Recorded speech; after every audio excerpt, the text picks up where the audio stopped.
আল্লাহর নবী অষ্টম হিজরিতে মক্কা বিজয়ের দিন আল্লাহর নবী আল্লাহর দুরখানায় কাবার সামনে আমার নবী দাঁড়িয়ে খুতবা দিয়েছিলেন। ইন্নাল্লাহা হাররামা মাক্কাতা ইয়াওমা খালাকাস সামাওয়াতি ওয়াল আরদ। আল্লাহর নবী বলেন রব্বুল আলামিন সাত আসমান সাত জমিন যেদিন বানিয়েছেন সেদিন থেকে আল্লাহ মক্কাকে হারাম বানিয়েছেন। আল্লাহর নবী বলেন যেদিন থেকে আল্লাহ সাত আসমান সাত জমিন বানিয়েছেন সেদিন থেকে আল্লাহ মক্কাকে হারাম বানিয়েছেন। অতএব মক্কার জমিনে যুদ্ধ করা হারাম। এখানে মনোযোগ সহকারে শুনুন। মক্কার জমিনে যুদ্ধ করা হারাম, মক্কার জমিনে গাছ কাটা হারাম, মক্কার জমিনে শিকার করা হারাম, মক্কার জমিনে পরিত্যক্ত জিনিস নির্ধারিত সরকারি লোক ছাড়া উঠানো হারাম। ইন্নাল্লাহা হাররামা মাক্কাতা। অপর হাদিসের মধ্যে আছে ইন্না ইব্রাহিমা হাররামা মাক্কাতা ওয়া আনা উহাররিমুল মদিনা। আমার জদ্দে আমজাদ হযরত সাইয়েদনা ইব্রাহিম আলাইহিস সালাম মক্কাকে হারাম বানিয়েছেন আর আমি রাসূল মদিনাতুল মুনাওয়ারাকে কি বানাচ্ছি। ওখানে অনেক ইখতিলাফ আছে। গোটা মক্কাও হারাম না, হুদুদে হারাম, হারামের একটা সীমানা আছে। তো আমার রাসূল যে হাদিস বর্ণনা করেছেন এটা হুদুদ হারামের ঘটনা না। আল্লাহর নবী বলেন যেদিন থেকে আল্লাহ সাত আসমান সাত জমিন বানিয়েছেন সেদিন থেকে আল্লাহ মক্কাকে হারাম বানিয়েছেন। বিদায় মক্কার জমিনে যুদ্ধ করা হারাম, মক্কার জমিনে ঘাস কাটা হারাম, মক্কার জমিনে শিকার করা হারাম।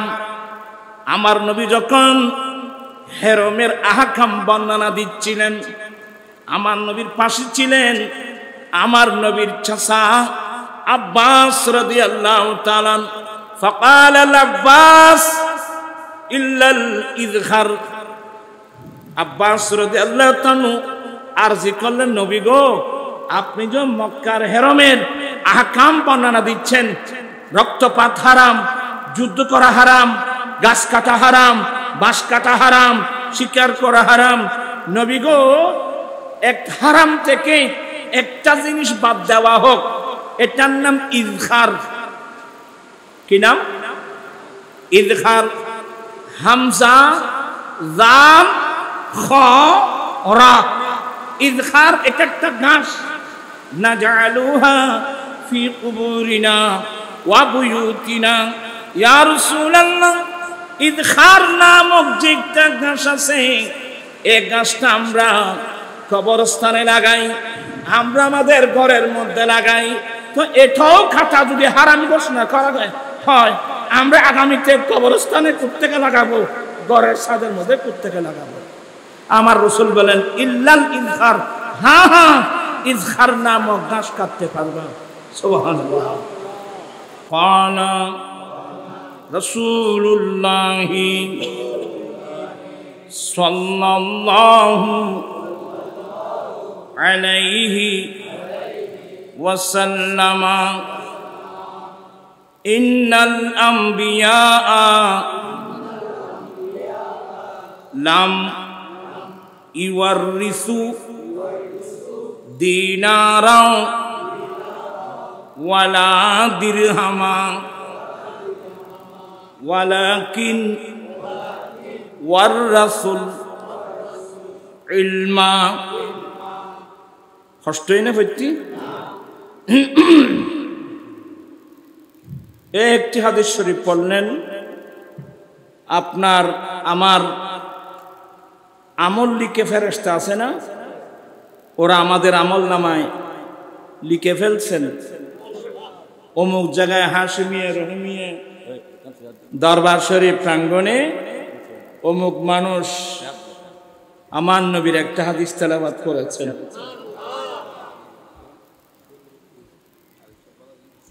এই আমলনামা কাল কিয়ামতের কঠিন দিনে নেজাতের একটা বড় ওসিলা হবে। আলহামদুলিল্লাহ। আল্লাহর নবী বলেন, মনোযোগ আছে?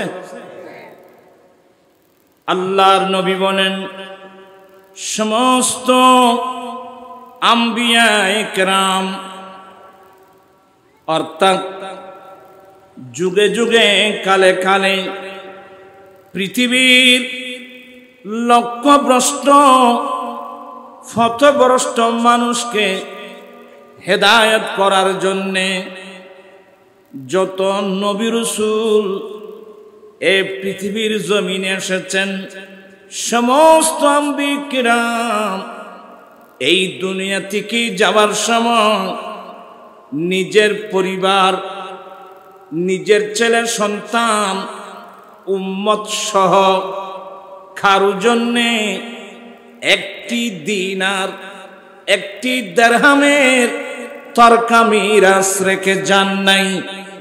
আম্বিয়া একরাম দুনিয়া থেকে যাওয়ার সময় একটি মাত্র সম্পদ রেখে যান, ওই সম্পদের নাম ইলমে দ্বীন।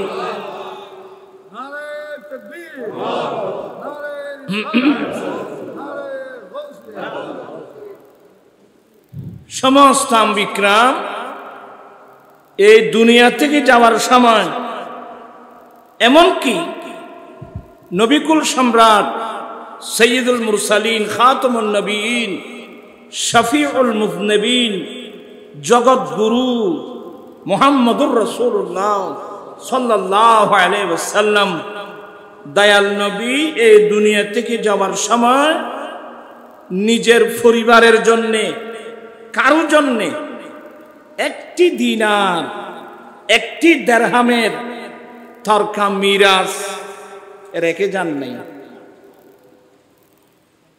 আম্বিয়া কিরাম দুনিয়া থেকে যাওয়ার সময় একটি সম্পদ রেখে গেছেন, ওই সম্পদের নাম ইলমে দ্বীন।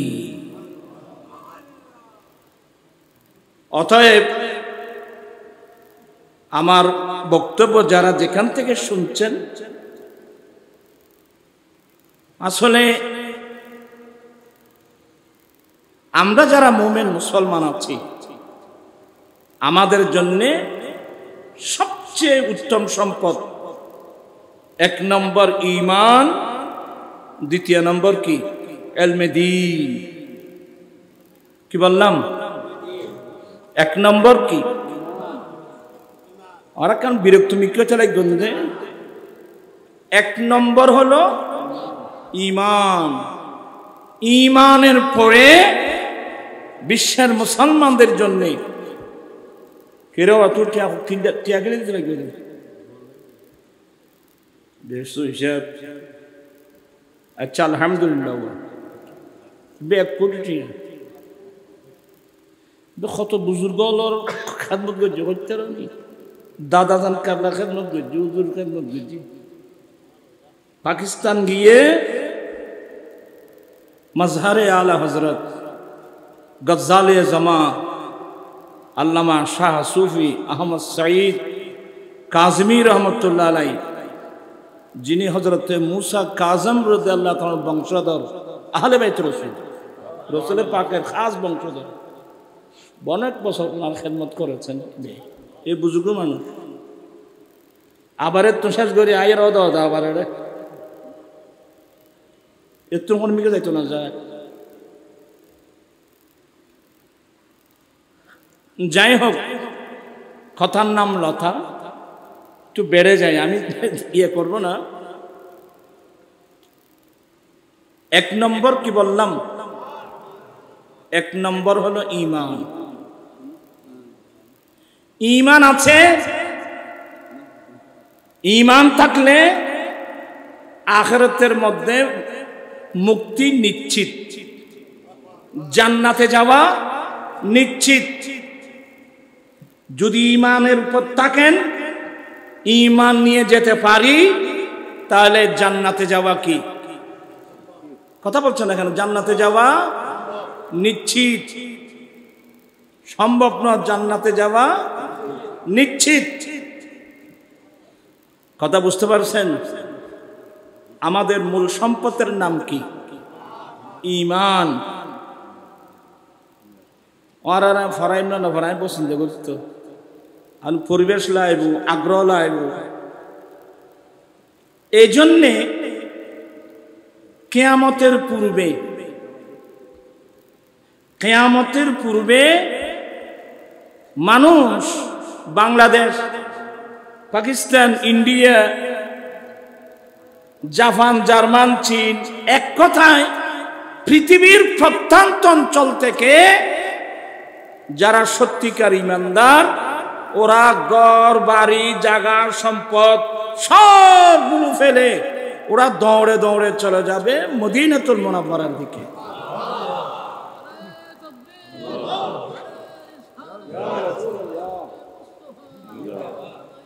আজ কেন বিলম্ব মন দয়াল নবীর জিয়ারত, আজ কেন বিলম্ব মন দয়াল নবীর জিয়ারত, আজ কেন বিলম্ব মন দয়াল নবীর জিয়ারত, আরে গেলে বুঝবি মদিনাটা আসলে জান্নাত।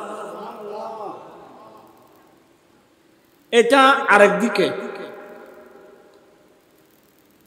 কি রব এখন পড়েন, পরে তো আলসিয়ে ভাবতে না।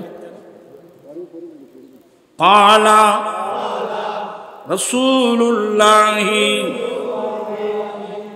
সাল্লাল্লাহু আলাইহি ওয়াসাল্লাম, ইন্নাল ঈমানা লা ইয়ারিজু ইলাল মাদিনা কামা তারিজুল হাইয়াতু ইলা জোহরিহা।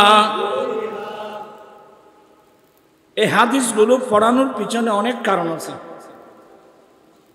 আজকাল আহলে হাদিস বেড়ে গেছে, কিন্তু হাদিস জানে না, নাম আহলে হাদিস। তারপরও আমার উদ্দেশ্য হলো হেদায়েত। হেদায়েতের উদ্দেশ্যে বলবো, যার নসিব বালা আছে পাবে, নসিব যদি খারাপ হয় পাবে না। আর আমার দায়িত্ব হলো পৌঁছিয়ে দেওয়া। মুয়াজ্জিনের কাজ হলো আজান দেওয়া। মুয়াজ্জিনের আজানের সাউন্ড মানুষের কানে কানে ঢুকাই দেওয়া, এটা মুয়াজ্জিনের ডিউটি না। এটা যদি মুয়াজ্জিনের ডিউটি হতো, বড় মানুষই মুয়াজ্জিন মারবে নি তো। আয় আজান নৌনিকে ওয়া মা আলাইনা ইল্লাল বালাগ। আমাদের দায়িত্ব হলো পৌঁছে দেওয়া। আর হাদিসগুলো সনদের মধ্যে কোনো জয়ীফ আছে নাকি? কেউ বলতে পারবে না। আল্লাহর নবী বলেন নিশ্চয় ঈমান। এ হাদিসের দুটো ব্যাখ্যা। নিশ্চয় ঈমান, অপর ব্যাখ্যা হলো ঈমান মানে আহলে ঈমান, অর্থাৎ মুমিন। নিশ্চয় ঈমান অথবা নিশ্চয় ঈমানদার মানুষ, মুমিন দৌড়ে দৌড়ে ঘর বাড়ি দেশ ঘর বাড়ি সবগুলো ফেলে চলে যাবেন কোন দিকে? মদিনাতুল মুনাওয়ারার দিকে। আমি বলছি না, আমি রসুলের হাদিস শোনাচ্ছি আপনাদেরকে। আমার রসুল বলছেন ঈমান পড়ার কথা নয়, এটা ফন্না করতে জন্য এই লড়াছড়া করলে আর দেমাক কান লড়ে দেবে ইয়ে আর কান দোষের এখানে আর চেমিকে মানুষ দাও কথা করছি তো আন না সরকারের হাদিস নিশ্চয় ঈমান দৌড়ে দৌড়ে চলে যাবে কোন দিকে মদিনার দিকে ওই যে তারা ঐক্য যায় রই তারা ঐক্য যায় বৈশ্বিক আর্মিক সাহায্য ঐক্য বাইফুট খাচ্ছ তোর কোনো দাবাই নেই যেদিন ওয়াজ করিবে নুরিজাম না যেটা ভাই ভাই অভ্যাসে যদি কেউ যাইতে যাইতে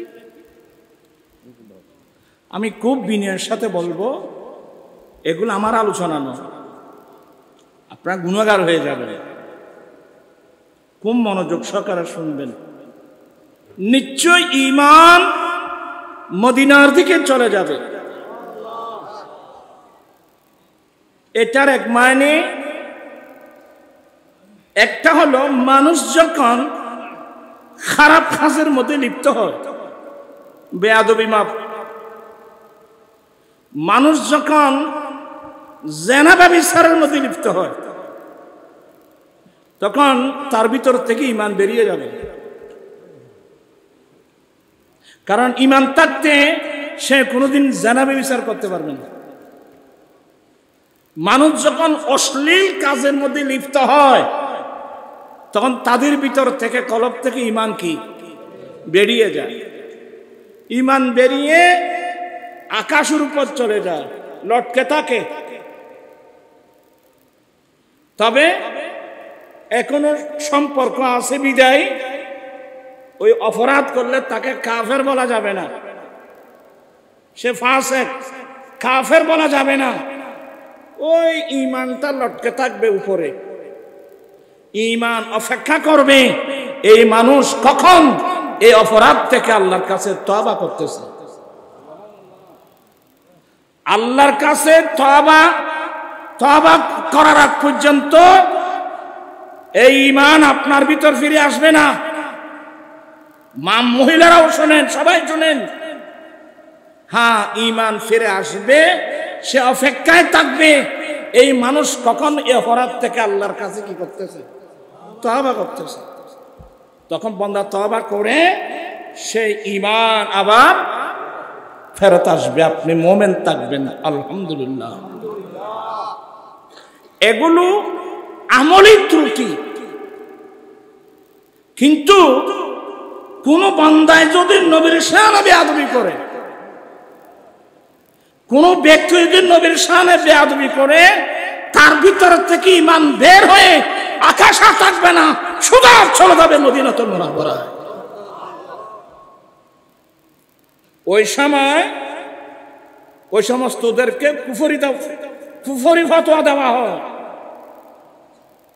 মান ইস্তাখাফা বিজানাবিহি সাল্লাল্লাহু আলাইহি ওয়াসাল্লাম ফাহুয়া কাফিরুন মালউনুন ফিদ দুনিয়া ওয়াল আখিরাহ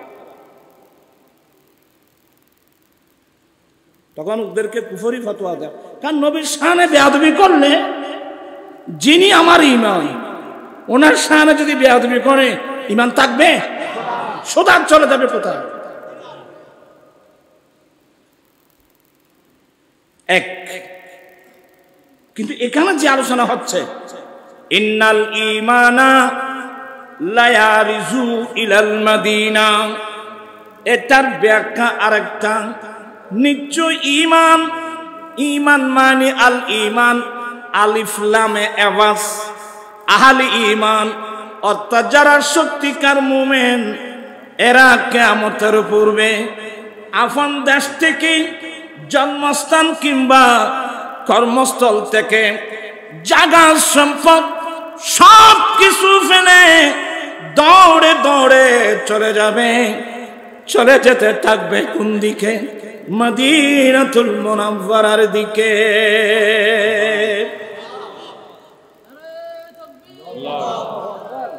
আমার দয়াল নবী বলেন নিশ্চয় মুমিন মদিনার দিকে চলে মদিনার দিকে দৌড়ে দৌড়ে চলে যাবে যেমনি ভাবে বিষাক্ত সর্প গর্তের দিকে দৌড়ে। এবার হাদিস বুঝে আসবে, যেমনি ভাবে বিষাক্ত সর্প গর্তের দিকে দৌড়ে, ঠিক তেমনি ভাবে ঈমানদার মুমিন মুসলমান এরা মদিনার দিকে দৌড়বে। কারণ কি?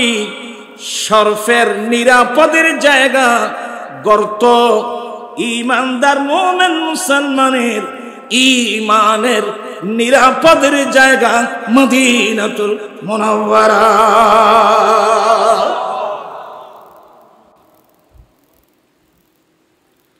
अजब रंग पर है बहारे मदीना,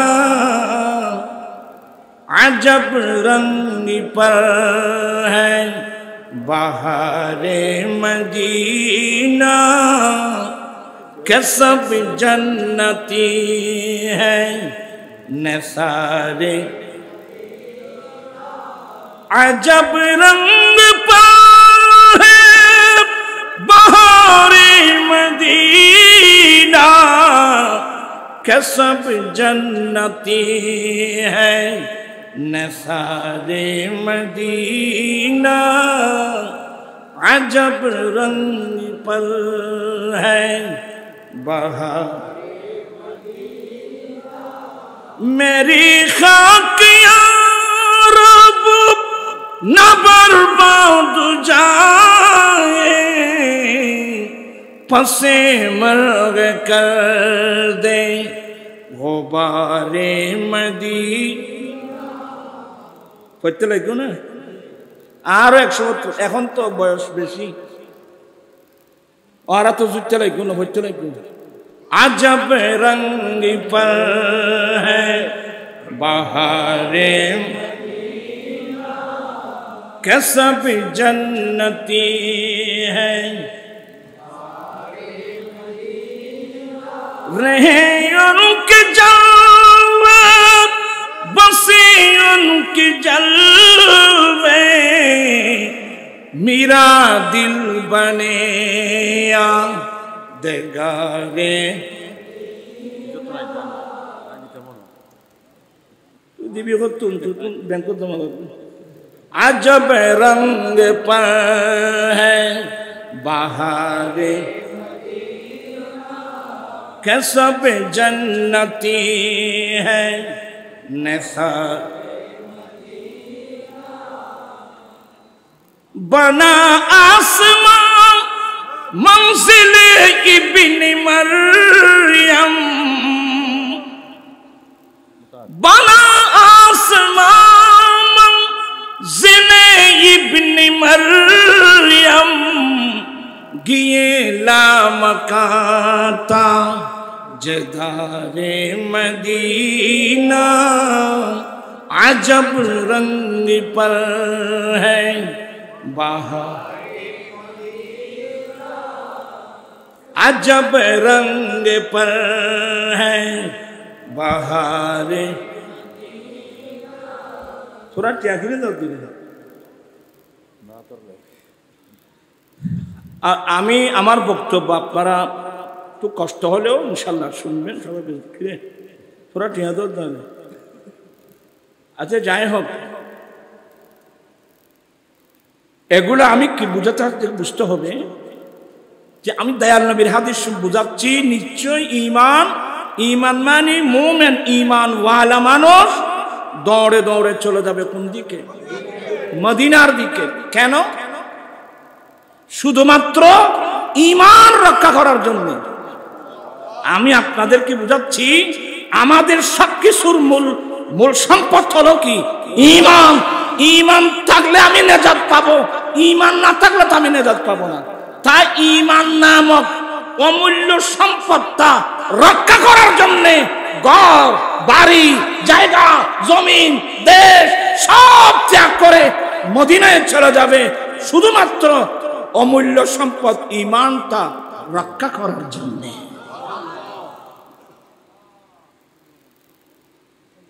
তো হুজুরের সমস্যা কি? তিন কইতেন বলি লম্বা আলোচনা কত দিয়ে ঠিয়া গুলো সোয়াবিল্লে হওয়া না আলহামদুলিল্লাহ। আপনাদের কষ্ট হচ্ছে তো? আমি খুব তাড়াতাড়ি বলে দেবো, এখন সময় নেই। মাধ্যমে আসি আরো আছে না মুদাসসির তো এটা আলেম বেগুন তো দেননি আদিয়া তোবা দেলা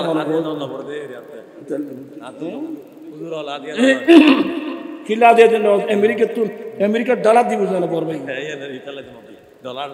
কই আল্লাহ ভাড়াই না ডলার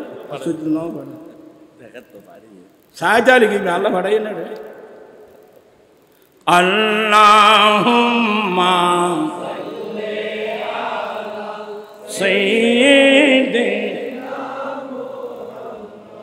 নাবিয়িনা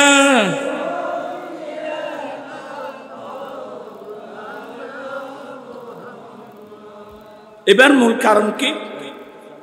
আল্লাহর নবী অষ্টম হিজরিতে মক্কা বিজয়ের দিন আল্লাহর নবী আল্লাহর দুরখানায় কাবার সামনে আমার নবী দাঁড়িয়ে খুতবা দিয়েছিলেন।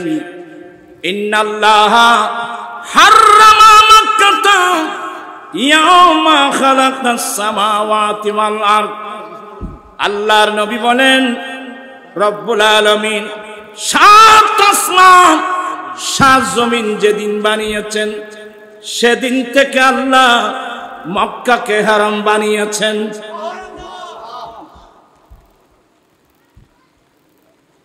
ও ইয়াছিদে না হুজুর মাঝে মেছিতে হতেন কে ফিরে গিয়ে ইয়া আর গিয়েছিদে আজহারি সাহেব একসাথে কে ফিরে গিয়ে আই যারবে জ্বর হয় ওরে দৌড়বা এ তিন ওয়াজ লাগবে না আচ্ছা কথা বুঝে তার আল্লাহর নবী বলেন যেদিন থেকে আল্লাহ সাত আসমান সাত জমিন বানিয়েছেন সেদিন থেকে আল্লাহ মক্কাকে হারাম বানিয়েছেন। অতএব মক্কার জমিনে যুদ্ধ করা হারাম। এখানে মনোযোগ সহকারে শুনুন। মক্কার জমিনে যুদ্ধ করা হারাম, মক্কার জমিনে গাছ কাটা হারাম, মক্কার জমিনে শিকার করা হারাম, মক্কার জমিনে পরিত্যক্ত জিনিস নির্ধারিত সরকারি লোক ছাড়া উঠানো হারাম। মক্কার আবার সাই গোড়া মক্কানো এখন তো আরা বোঝনে আপনার ফিরুর দরবারেরও কি বানাই ফেলে লা হাওলা ওয়ালা কুওয়াতা ইল্লা বিল্লাহ। মক্কা শরীফ গোটা তো হারাম না, গোটা মক্কা তো হারাম না। যাই হোক, আমি উলামা আকরামদের খেদমতে খুব বিনয়ের সাথে অনুরোধ জানাবো আমাদের জবান থেকে এমন কোন শব্দ যেন বের না হয় যেটা রাসূল পাক ইসলামের শরীয়তের উপর কে আসবে, আঘাত আসবে। খুব সতর্ক। পৃথিবীর কোন মানুষ কেউ শুধু আমার রাসূল হাদিসে তো একটু ইন্নাল্লাহা হাররামা মাক্কাতা,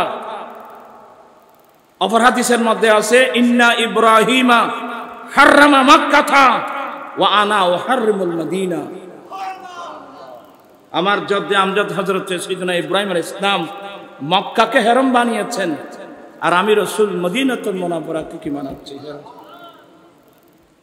ওখানে অনেক ইখতিলাফ আছে। গোটা মক্কা হারাম না, হুদুদে হারাম, হারামের একটা সীমানা আছে। তা আমার রাসূল যে হাদিস বর্ণনা করেছেন এটা হুদুদে হারামের ঘটনা না।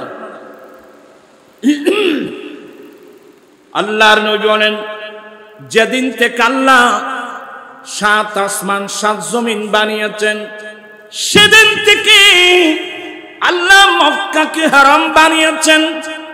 বিদায় মক্কার জমিনে যুদ্ধ করা হারাম, মক্কার জমিনে ঘাস কাটা হারাম, মক্কার জমিনে শিকার করা হারাম। আমার নবী যখন হেরমের আহকাম বর্ণনা দিচ্ছিলেন। আমার নবীর পাশে ছিলেন আমার নবীর চাচা আব্বাস রাদিয়াল্লাহু তাআলা। ফাকাল আল আব্বাস ইল্লাল ইযখার। আব্বাস রাদিয়াল্লাহু তাআলা আরজি করলেন, নবী গো, আপনি যে মক্কার হেরমের আহকাম বর্ণনা দিচ্ছেন, রক্তপাত হারাম, যুদ্ধ করা হারাম, গাছ কাটা হারাম, বাঁশ কাটা হারাম, শিকার করা হারাম, নবী গো, এক হারাম থেকে একটা জিনিস বাদ দেওয়া হোক, এটার নাম ইযখার। কি নাম? ইযখার। হামজা জাম খ রা। ইযখার এটা একটা ঘাস। নাজআলুহা ফি কুবুরিনা ওয়া বুয়ুতিনা। ইয়া রাসূলুল্লাহ, ইযখার নামক যে একটা ঘাস আছে, এই ঘাসটা আমরা কবরস্থানে লাগাই, আমরা আমাদের ঘরের মধ্যে লাগাই, তো এটাও খাতা যদি হারাম ঘোষণা করা হয়, আমরা আগামীতে কবরস্থানে কোত্থেকে লাগাবো? ঘরের ছাদের মধ্যে কোত্থেকে লাগাবো? আমার রাসূল বলেন ইল্লাল ইযখার, হ্যাঁ হ্যাঁ, ইযখার নামক ঘাস কাটতে পারবা। সুবহানাল্লাহ। এত বৃষ্টি আছে তো না, থোড়া মোড়া আল্লাহুম্মা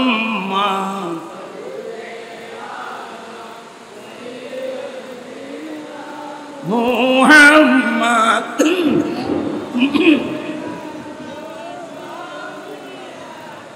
মৌলা বাম জঙ্গনা বাক হরিণে চিনিল দয়াল নবীকে, হর মান ভয় চিনিলি নারী, দুঃখ রইল মনেতে। আল্লাহ কম বলতো না, সব দেখতে পারে এনে দূর দূর কম বড় দেখে না বিয়ে না।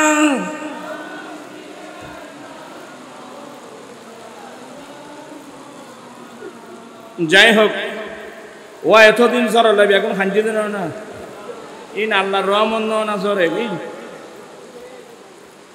আল্লাহর কাছে হবে যে আল্লাহ, এই বৃষ্টির মধ্যে যদি আমার কল্যাণ মঙ্গল থাকে, এক কল্যাণ মঙ্গল আমি চাই। আল্লাহ, এই বৃষ্টির মধ্যে যদি আমার কোনো অমঙ্গল থাকে, ওই অমঙ্গল দেখে আমার তোমার কাছে পারা চাই। আদি শুক্রবার করতে তোরা বেগুন শুনে চাইবে, তোরা তো এখন ওই শেয়ার ম্যাডাম ইয়া বেগুন দাই শেয়ার বেগুন চলে যাচ্ছি, বেগুন আরো সামনেও না, ঠান্ডা পড়ত থেকে আয়। আসলে কথা আর নবারাই, যেহেতু আমি তো গড়ের ছেলে হিসেবে আমি তো এখানে ইয়ে হয়েছি। হুজুরের সাহেব আসছেন, আমার ভাই আজহারী সাহেব আছেন, আপনারা ওদের মূল্যবান বক্তব্য শোনার দরকার আছে। আর এমন কিছু আলোচনা আছে যেগুলো মাঠে বলার ঠিক না। ইখতিলাফুল উলামায়ে রাহমাতুল, আলেমদের ইখতিলাফ, এটা একটা কি? আল্লাহর রহমত। আলেম উলামাদের ইখতিলাফ, এটা আল্লাহর কি? এটা আল্লাহর একটা রহমত। একটা হলো আকীদাগত ইখতিলাফ, উসুলাতের মধ্যে ইখতিলাফ, এটার মধ্যে কোনো ইয়া নাই। ফুরুয়াতের মধ্যে যে ইখতিলাফ আছে এগুলো, এটা আল্লাহর কি? মানুষই নামাতে হওয়াতে, এগুলো কি আল্লাহর কি? রহমত। আমি আসলে অনেক সমস্যার মধ্যে আছি, বিপদের মধ্যে আছি। আমি অনুরোধ জানাবো, এমন কিছু মাসলা আছে যেগুলোর মধ্যে কি আছে? ইখতিলাফ আছে। যেমন এটা কোন মাস?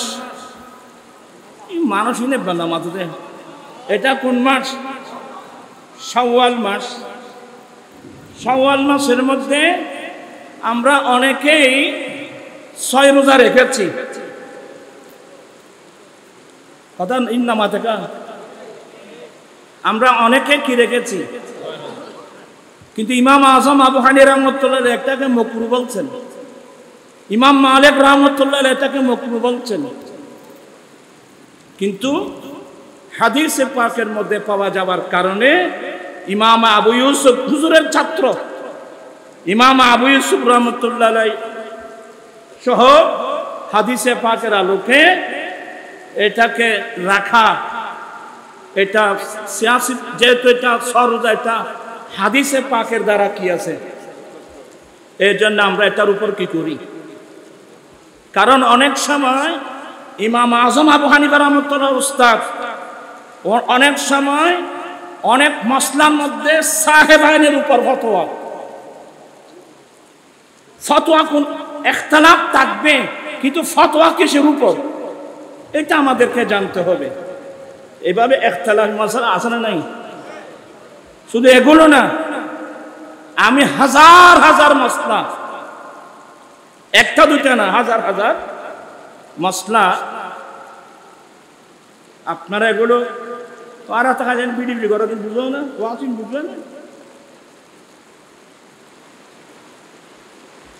যেমন এভাবে আরো অনেক, আমি বললাম প্রবলেম মধ্যে একটা সৃষ্টি হয়ে যাবে।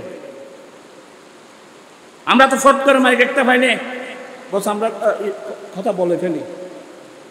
আমি আহলে সুন্নাত ওয়াল জামাতের মতাদর্শী ওলামা ইকরামদের খেদমতে আমি অনুরোধ থাকবে, ফস করে কোনো একটা মামুল বলা হয়, এটা ভুল হোক শুদ্ধ হোক, এটার উপর যদি আমল থাকে, মামুল থাকে, এটা সংশোধন করার সিস্টেম আছে। আপনি এটা করতে গেলে প্রথম খানায়ে কাবা ধরতে হবে। আপনি যদি এটা সংশোধন করতে যান, প্রথম দেখতে হবে কি খানায়ে কাবা। খানায়ে কাবা তো তার আসল বেনা ইব্রাহিমের উপর নাই। খানায়ে কাবা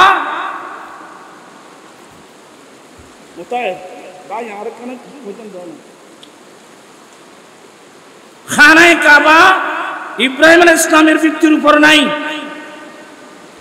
ইব্রাহিম আলাইহিস সালামের যুগে খানায়ে কাবার উপরের দিকে ছিল 9 হাত, লম্বার মধ্যে ছিল 30 হাত, পাথরের মধ্যে আরজের মধ্যে ছিল 22 হাত। এখন আছে বেনা ইব্রাহিমের উপর খানায়ে কাবার দরওয়াজা দুইটা, একটা পশ্চিম দিকে আর একটা পূর্ব দিকে। এখন আছে, তাও দরজা কি উপরে থাকে না নিচে থাকে? আপনার কথা বুঝতে পারছেন? আমি খানায়ে কাবার ইতিহাস বলতে গেলে বর্তমান কিন্তু খানায়ে কাবা হাজ্জাজ বিন ইউসুফের ব্যানার উপর আছে। হাতিমে কাবা খানায়ে কাবার উত্তর পাশে মিজাবে রহমতের নিচে যে জায়গা আছে, এই জায়গাটা খানায়ে কাবার বাইরের জায়গা নয়, এটা খানায়ে কাবার ভিতরের জায়গা। আপনি বুখারী শরীফ পড়লে দেখবেন যে না বৃষ্টির আওয়াজই না শেষ করে দিলি, তোরা আওয়াজই বুঝতো না, মাধ্যমে করতে পারবো না। আর নয়, আমি কি জিনিস, অর্থাৎ মামুল খানায়ে কাবার দরজা কয়টা ছিল? এখন দুইটা আছে নাই। পশ্চিমের দরজা বন্ধ, পূর্বের দরওয়াজা আছে, তাও কোথায়? উপরে। হাতিমে কাবা এটা খানায়ে কাবার অংশ। যেমন বুখারীর রিওয়ায়াত, উম্মুল মুমিনিন মা আয়েশা সিদ্দিকা রাদিয়াল্লাহু তাআলা আল্লাহর কাছে মান্নত করেছিলেন, আল্লাহ তুমি যদি তোমার নবীর হাতে মক্কার বিজয় দাও, আল্লাহ তুমি যদি তোমার নবীর হাতে মক্কার বিজয় দাও, আল্লাহ আমি আয়েশা মান্নত করছি তোমার ঘরের ভিতর আমি 2 রাকাত নফল নামাজ পড়ব। আমি খানায় কাবার ভিতরে আমি 2 রাকাত নামাজ নফল নামাজ পড়ব মান্নত করেছেন। আলহামদুলিল্লাহ 8ম হিজরিতে আল্লাহ আমার নবীর হাতে মক্কার বিজয় দিলেন। আমার নবীর ইন্তেকালের কিছুদিন আগে মায়েশা সিদ্দিকার হাত ধরলেন, আয়েশা এদিকে আসো, আয়েশা এদিকে আসো। নবী মায়েশা সিদ্দিকার হাত ধরে এনে ওই মিজাবের রহমতের নিচে হাতিমে কাবায় দাঁড় করাই দিলেন। আয়েশা তুমি এখানে তোমার মান্নত পূর্ণ করো, তুমি যে মান্নত করেছিলা আল্লাহ তোমার হাত নবীর হাতে যদি মক্কার বিজয় দাও, আল্লাহ তোমার ঘরে আমি 2 রাকাত নফল নামাজ পড়ব। তো আল্লাহ ঠিকই তো আমার হাতে মক্কার বিজয় দিয়েছে, তুমি তোমার মান্নত পূর্ণ করো। তো মায়েশা বলছেন যে ইয়া রাসূলুল্লাহ আমি তো মান্নত করেছিলাম খানায় কাবার ভিতরে পড়ব, আপনি তো আমাকে এনে দিয়েছেন খানায় কাবার বাইরে মিজাবের রহমতের নিচে। এবার আমার নবী হাদিস বর্ণনা দিলেন, এটা হাতিম, এটা খানায় কাবার বাইরের অংশ না, এটা খানায় কাবার ভিতরের অংশ। জব বেশি ইন আল্লাহর রহমত না, জব বেশি জরালা মেঞ্চ কথা খাদা খাইবি। আচ্ছা ইনশাআল্লাহ আমি শুধু কি বুঝাতে চাইব, আমি যেগুলো মামুল হয়ে গেল আমল চলতেছে মশহুর, সেটা ভুল হক শুদ্ধ হক, যেটা মামুল আছে মামুলের বিপরীত কথা বলতে গেলে এটা এভাবে হোসেন মাঠে ময়দানে বললে এটার উপর একটা কি সৃষ্টি হবে। এটা যদি আমরা আহলুস সুন্নাত ওয়াল জামাতের উলামায়ে কেরামদেরকে নিয়ে, যেমন বিজ্ঞ আলেম ওলামারা আছে, এদেরকে সাথে পরামর্শ করে হুজুর এটা কিভাবে সংশোধন করা যায়, তাহলে জিনিসটা করতে হবে ওখানে। আজকে এ ধরনের কথা মাথায় না আসলে আমাদের মুফতি সাহেবরা বলতে হতো না। আমি কি কথা বুঝাতে পারছি? এভাবে এই যে মসজিদের ভিতর আজান সম্পর্কে ইখতিলাফ আছে, মসজিদের ভিতর আজান দেওয়ার বিধান নেই, এমনকি জুমার আজান সানি আজান দেওয়ার বিধান হলো মসজিদের দরওয়াজার বাইরে, মসজিদের বাইরে। কিন্তু আমাদের দেশে আমল হয়ে গেছে কোথাও? মসজিদের ভিতরে। তাহলে মামুল যেটা হয়ে গেছে, মামুলের বিপরীত সিদ্ধান্ত নিতে গেলে সবাই ঐক্যবদ্ধ হয়ে ঘরের মধ্যে বসে পরামর্শ করে আমরা এটার সিদ্ধান্ত নিতে হবে, যাতে পাবলিকের মধ্যে একটা সৃষ্টি না হয়। আমি ইনশাআল্লাহ আরো অনেক আলোচনা আছে। আল্লাহ আমাদেরকে সমস্ত কথাগুলো বুঝার আমাদেরকে তৌফিক দান করুন। আমিন।